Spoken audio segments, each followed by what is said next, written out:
ଦେଓଗାଁରେ ଠାକୁରଙ୍କର ରୂପାବେଶ ଅନୁଷ୍ଠିତ। ଢେଙ୍କାନାଳ ଜିଲ୍ଲା ଗଅନ୍ଦିଆ ବ୍ଲକର ପ୍ରସିଦ୍ଧ ଧର୍ମପୀଠ ପ୍ରଭୁ ଶ୍ରୀ ଚନ୍ଦ୍ରଶେଖର ଜୀଉଙ୍କର ପାଦଦେଶରେ ଅବସ୍ଥିତ ଦେଓଗାଁଠାରେ ରଥରେ ବିଜେ ପ୍ରଭୁ ବଳଦେବ ଜୀଉ ଓ ମହାବାହୁ ଜଗନ୍ନାଥଙ୍କର ରୂପାବେଶ ମହାସମାରୋହରେ ପାଳିତ ହୋଇଯାଇଛି। ଗତକାଲି ପ୍ରାତଃ ସମୟରେ ଠାକୁରଙ୍କର ମଙ୍ଗଳ ଆଳତି, ଅବକାଶ ନୀତି, ବାଲ୍ୟ ନୀତି, ସକାଳ ଧୂପ ଅନୁଷ୍ଠିତ ହୋଇଥିଲା।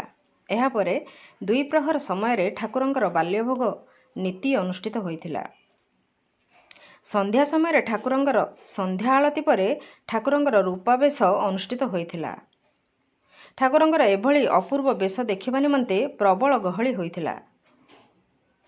ଗତକାଲି ଏକାଦଶୀରେ ଏହି କ୍ଷେତ୍ରରେ ଠାକୁରଙ୍କର ଅଧରପଣା ନୀତି ଅନୁଷ୍ଠିତ ହୋଇଥିଲା।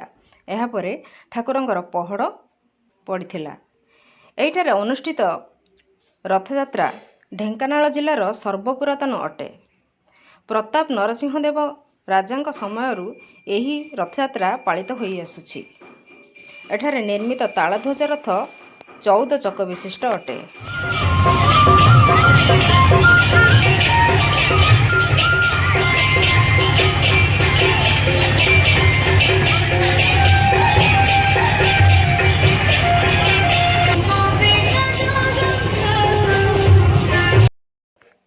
ଢେଙ୍କାନାଳରୁ ସୌମ୍ୟରଞ୍ଜନ ମହାନ୍ତିଙ୍କ ରିପୋର୍ଟ, ନାଗରାଜ ନ୍ୟୁଜ୍।